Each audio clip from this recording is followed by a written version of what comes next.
Apresentamos Através da Bíblia, o programa que leva você ao estudo sistemático e detalhado do Livro dos Livros, a Palavra de Deus. Estes estudos são de autoria do Dr. J. Vernon Magui e apresentados pelo pastor e professor Itamir Neves. Convidamos você, ouvinte, a acompanhar esta jornada através da Bíblia. Querido amigo, estamos iniciando mais um programa da série Através da Bíblia.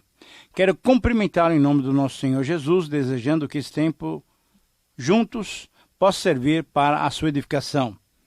Quero estimular a você compartilhar qual o valor do nosso programa, qual o valor dos nossos estudos. Escreva para nós.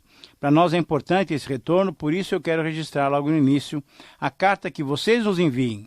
Hoje nós registramos uma carta que vem da cidade de São Carlos, no estado de São Paulo. Essa irmã nos dirige as seguintes palavras. Venho por meio dessa comunicar que sou ouvinte assídua do programa Através da Bíblia. Estou aprendendo muito e louvo a Deus por isso. Tenho divulgado esse programa que me enche de alegria e paz. Que a bênção do Senhor possa estar sobre vocês. Que bênção poder ouvi-lo. Sinto fome e sede da palavra de Deus. E como trabalho à noite e não tenho tempo de ir na igreja, esse estudo foi a melhor coisa que me aconteceu. Querido ouvinte, muito obrigado por suas palavras. Parabéns pela disciplina de estudar a Bíblia, mesmo em horários diferentes da maioria. Essa prática tem sustentado muitos cristãos. Eu sou também agradecido a Deus, porque Ele tem usado os nossos programas para a edificação de muitos irmãos. Por isso eu gosto de, no início do programa, orar pedindo a bênção do Senhor para a apresentação de cada programa. Vamos então buscar a presença do Senhor e orar, pedindo a sua bênção para as nossas vidas e para esse programa. Pai de amor, nós te agradecemos pela tua bondade, pela tua misericórdia. Agradecemos porque o Senhor tem cuidado de cada um de nós. Pedimos especificamente, Senhor, a iluminação do teu Espírito para que o programa de hoje sirva de edificação para muitas pessoas, para muitos irmãos, que o teu povo seja edificado, que possamos ouvir a tua voz. Concede a tua bênção, supre a necessidade de cada um de nós. Nós oramos em nome de Jesus. Amém. Fortalece a fé, conhecer nosso Deus. Querido amigo, nosso compromisso hoje é estudar todo o conteúdo do capítulo 13. Capítulo 13 do livro de Marcos, do versículo 1 até o 37. O capítulo que nós vamos estudar hoje trata de um dos temas mais delicados da palavra de Deus. Nesse capítulo, que é chamado de Pequeno Apocalipse, ou Sermão do Monte das Oliveiras, nós vamos estudar sobre escatologia. É, isso mesmo. Isto é, a parte da teologia que trata das coisas do final dos tempos. Esse capítulo tem trazido grandes dificuldades de interpretação aos estudiosos, aos professores de teologia, por algumas razões. Eu quero mencionar para que você perceba a profundidade e a delicadeza desse tema. Primeiro, esse discurso foi feito em linguagem apocalíptica. Isso significa que muitas palavras e símbolos têm um significado oculto. Foi necessário que Marcos, assim, registrasse essas palavras de Jesus para que os inimigos da igreja, quando apanhassem esses escritos, não tivessem condições de entendê-los claramente, trazendo, assim, maiores complicações para os primeiros cristãos. Embora essas palavras fossem entendidas pelos cristãos da primeira geração, para nós, elas trazem algumas dificuldades de interpretação. Segunda razão da dificuldade de interpretação desse capítulo. Nesse discurso, Jesus intencionalmente entrelaçou referências à destruição do templo e de Jerusalém, que ocorreu no ano 70, com referências à sua segunda vinda no final dos tempos. Terceiro, nesse capítulo também, nós devemos interpretar sobre a visão das circunstâncias literárias daqueles dias, em que se manifestava de modo claro a esperança messiânica, isto é, aquele desejo do povo de ter um Messias que pudesse libertar Israel do domínio romano. Em quarto lugar, uma outra dificuldade. Esse discurso, nós não podemos esperar dele uma cronologia dos tempos do fim. É muito provável que as palavras do Senhor Jesus aqui registradas não tenham sido ditas apenas nessa ocasião. Um dito, uma palavra referente ao tema, pronunciada talvez numa outra ocasião, foi por certo aqui colocada também, pois fazia parte do mesmo tema. Por exemplo, nós vemos isso, Mateus fez essa composição do seu evangelho no capítulo 13, quando registrou diversas parábolas relativas ao reino dos céus, ao reino de Deus. Em quinto lugar, uma outra dificuldade é que, nesse registro feito por Marcos, temos que notar a presença e a ação do Espírito Santo orientando, inspirando o autor, de uma maneira específica a escrever e registrar dessa maneira, a maneira de Marcos. Depois, o Espírito Santo inspirou Mateus, a João, a Lucas, enfim, a cada um dos autores. Deus, pelo Espírito Santo, sabia qual deveria ser a maneira que eles deveriam registrar. Portanto, eu gostaria que você estivesse com a sua Bíblia aberta no capítulo 13 do livro de Marcos e, na verdade, em espírito de oração, fosse acompanhando essas 5 considerações que nós temos que fazer nesse capítulo. Então, Marcos 13, 1 a 37, vamos olhar 5 porções. Vamos dividir esse texto em 5 porções. Em primeiro lugar, nos versículos 1 a 4, Jesus ensina sobre a destruição do templo de Jerusalém. Para entendermos bem essas palavras, nós precisamos entender o contexto em que elas foram ditas. No Evangelho de Mateus, que nós já estudamos, nessa terça-feira da última semana, ainda no templo, Jesus advertiu severamente os líderes religiosos e, saindo do templo e olhando para a cidade, ele fez um lamento sobre a cidade, declarando que um dia ela ficaria completamente deserta, até que dissesse novamente: bendito o que vem em nome do Senhor, como tinha acontecido há 2 dias atrás, no domingo, quando Jesus tinha entrado triunfalmente em Jerusalém, montado num jumentinho. Os apóstolos não entenderam como aquilo poderia acontecer com Jerusalém. Nossa, o centro religioso da nação. E chamaram então a atenção de Jesus para o templo, porque aquela construção que era tão sólida, tão perfeita, com pedras tão grandes e tão firmes, será que isso seria destruído? Será possível se concretizar essas palavras que o Senhor está falando, Jesus? Eles mostraram para Jesus as pedras, as construções, como que, num certo sentido, duvidando daquilo que o Senhor Jesus estava falando. De fato, aquela era uma construção realmente que impressionava. Por volta do ano 19 a.C., isto é, cerca de 15 anos antes de Jesus nascer, Herodes começou a reconstruir o templo que já fora reconstruído por Esdras, depois lá da volta do exílio da Babilônia em 516. Herodes fez do templo uma das mais belas construções de Jerusalém.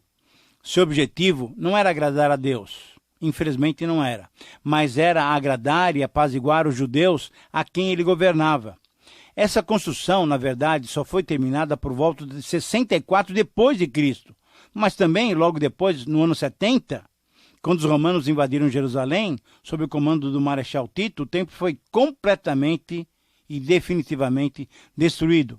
E olha, ainda permanece em ruínas 21 séculos depois. Então, diante da observação dos seus discípulos, o Senhor Jesus foi muito enfático e disse que não ficaria pedra sobre pedra que não fosse removida.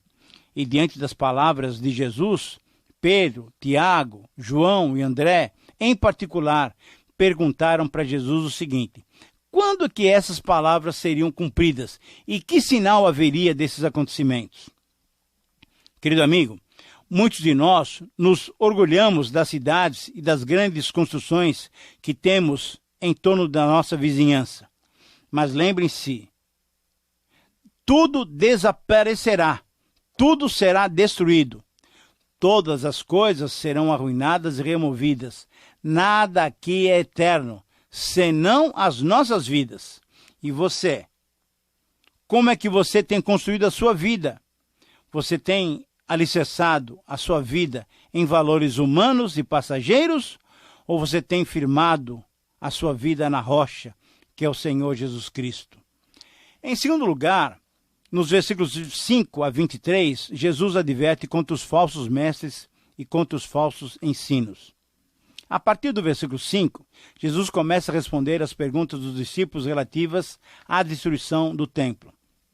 E, por todo esse capítulo, estão ligados o anúncio da destruição do templo com as profecias relativas aos acontecimentos do final do tempo. Isso aconteceu porque, conforme o entendimento dos discípulos, a destruição do templo seria um dos acontecimentos que anunciariam o fim dos tempos. Na verdade, temos que entender que os acontecimentos profetizados sobre a destruição do templo, de certa maneira, antecipavam e serviriam como um tipo, como uma prefiguração dos acontecimentos do final dos tempos. Nesses versículos 5 a 23, nós vamos encontrar 7 colocações que o Senhor Jesus Cristo fez sobre esse tempo situado entre as suas duas vindas. Esse tempo é chamado de o Dia do Senhor. É um tempo anterior à queda do templo de Jerusalém e o seu retorno, a sua segunda vinda em poder e glória. Primeiro, Jesus advertiu e disse: ninguém vos engane, não se assustem, não é o fim. Ficai de sobreaviso. Ai das que estiverem grávidas, orai, não acrediteis, e novamente, ficai de sobreaviso. Jesus, em resumo, estava pedindo o quê? Vigilância. Segunda observação, Jesus mostrou alguns sinais desse tempo, isto é, desde a queda de Jerusalém, ano 70, até o seu retorno. Quais sinais? Muitos virão em meu nome, muitos dirão sou eu, muitos serão enganados, ouvireis de guerras e rumores de guerra.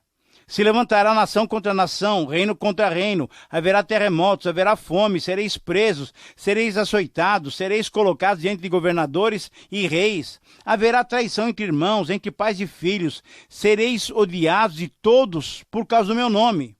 Jesus, em resumo, mostrou as grandes dificuldades que todo cristão vai passar. Nós estamos passando, e aqueles primeiros cristãos passaram também por essas mesmas dificuldades. Em terceiro lugar, Jesus especificou a necessidade de alguns processos. Vamos a eles. Primeiro, o evangelho deveria ser pregado a governadores e reis e a todas as nações, conforme o versículo 10. Isso de fato aconteceu, pois veja só, antes da queda do templo, antes do ano 70, o evangelho já tinha chegado ao conhecimento de reis e governadores, como, por exemplo, Paulo testemunhou para Félix, para Festo, lá em Atos 25 e 26, nós temos esse relato. E o evangelho já tinha chegado até Roma, conforme Atos capítulo 28 e Romanos capítulo 15. Jesus especificou também um outro processo, isto é, que o Espírito Santo daria as palavras certas para os cristãos testemunharem quando eles estivessem diante dos seus acusadores, conforme o versículo 11.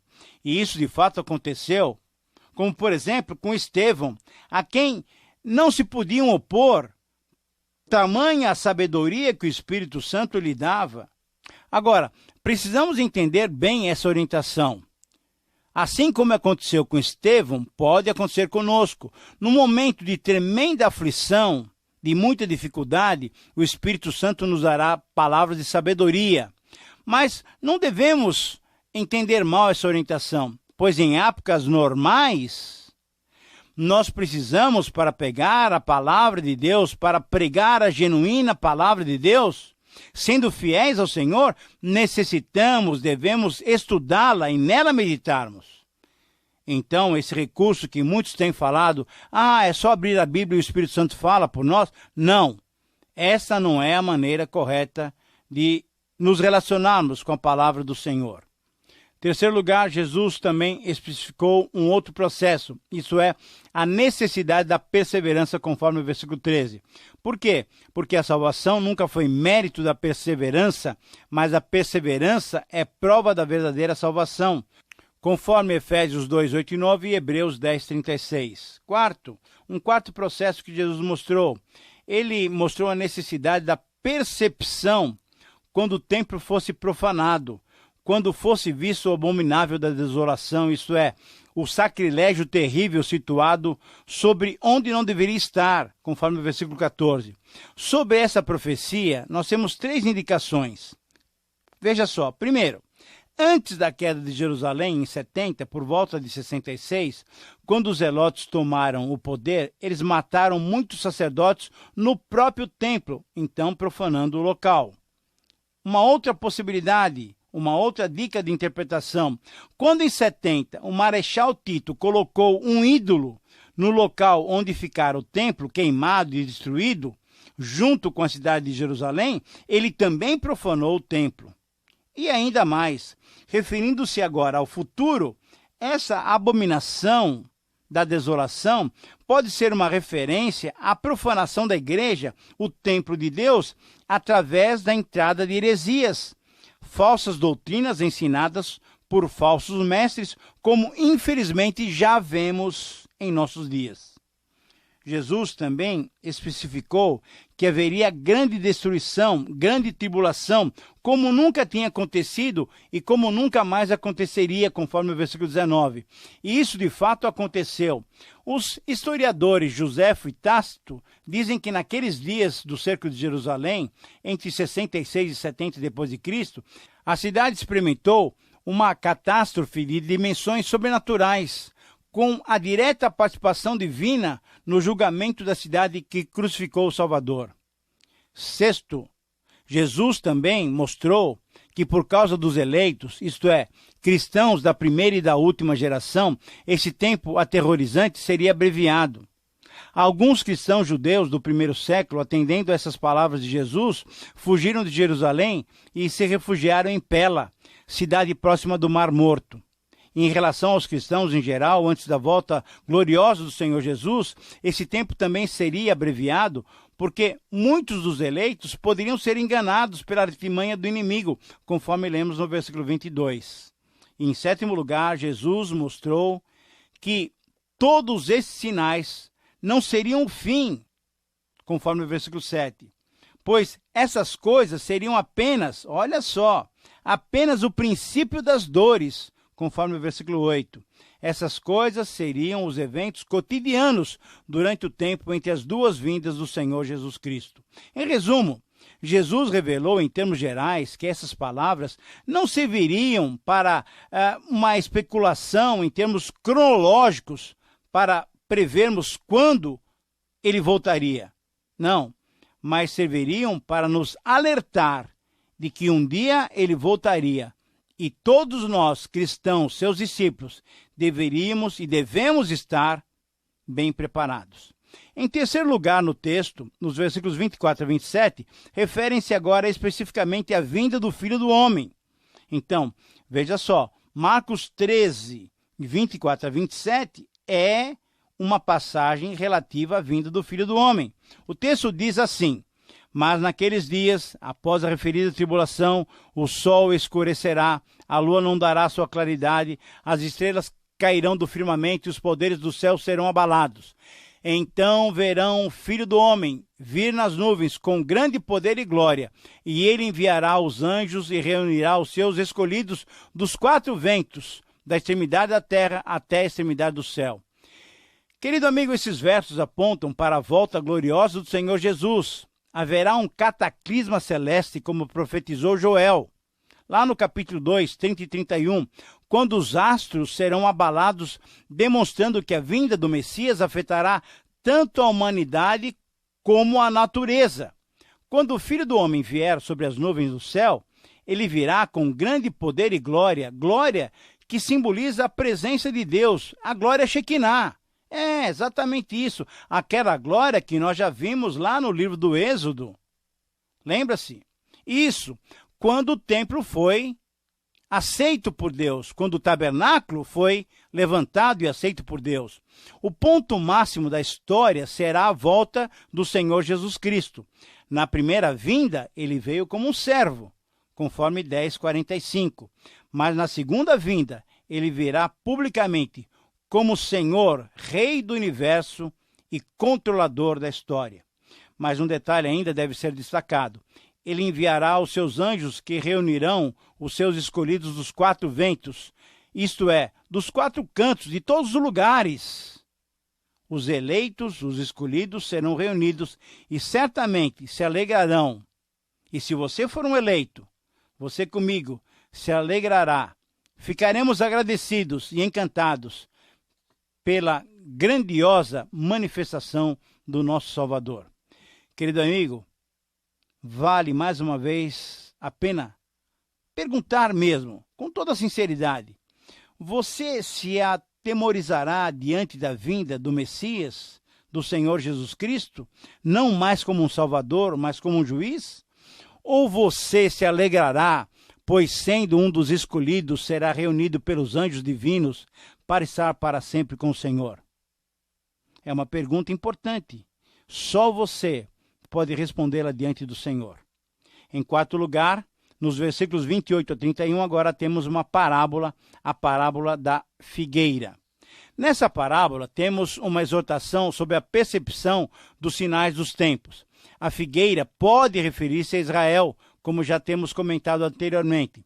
Mas no texto paralelo, lá em Lucas 21, 29, Jesus fala sobre a figueira e todas as outras árvores. Ora, se Jesus fala isso, não devemos fixar a nossa interpretação pensando somente em Israel. O texto diz assim: aprendei, pois, a parábola da figueira. Quando já os seus ramos se renovam e as folhas brotam, sabeis que está próximo o verão. Assim também vós, quando virdes acontecer essas coisas, sabei que está próximo, está às portas. Em verdade vos digo, que não passará essa geração sem que tudo aconteça. Passarão o céu e a terra, porém as minhas palavras não passarão. Querido amigo, este é um dos ensinos em que nós vemos muito bem intercaladas palavras a respeito do final dos tempos, com palavras relativas àqueles dias, àquela geração, à destruição do templo do ano 70. Esse capítulo 13, esse sermão profético, nos revela os acontecimentos daqueles dias e nos dá sinais da vinda do Senhor Jesus, do seu retorno, da sua segunda vinda. Nesse parágrafo, o sinal revelado nos chama a atenção. Como dissemos anteriormente, embora nem todos os cristãos tenham essa mesma posição escatológica, muitos entendem que a figueira era um símbolo de Israel. Então a figueira já está brotando, porque depois de séculos espalhados por todas as partes do mundo, agora Israel já se acha em forma de país, em forma de Estado, o Estado de Israel. O povo que se achava até o século passado sem terra, sem pátria, já tem a sua terra. Ora, então, nesse simbolismo, a figueira já está brotando. Israel já é um país que causa admiração por todo o mundo.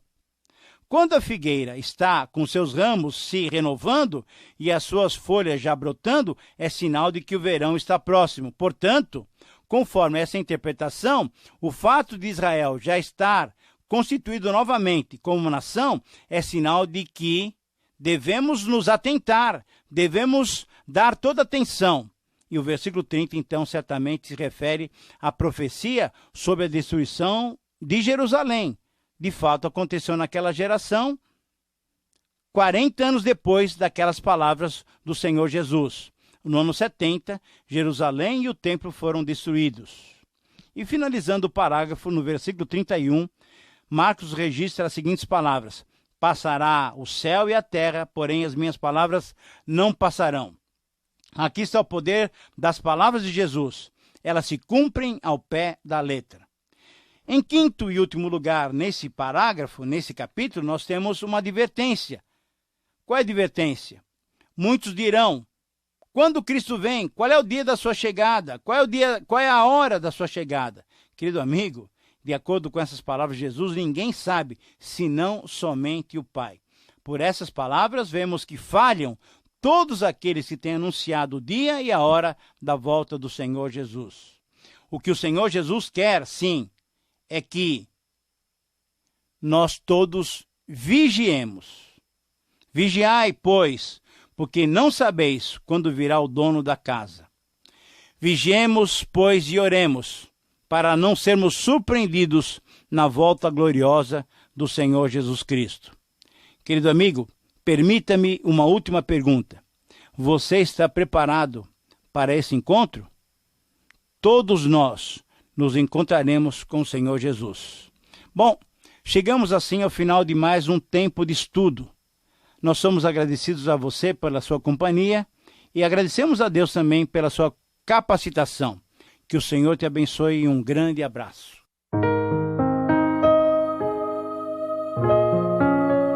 Terminamos mais uma apresentação do programa Através da Bíblia. Esperamos que você nos escreva, dando a sua opinião sobre o que ouviu. O nosso endereço é Caixa Postal 18.300, CEP 046-26970, São Paulo, capital. Ou pelo e-mail atravesdabiblia@transmundial.com.br. Este programa foi produzido nos estúdios da Transmundial.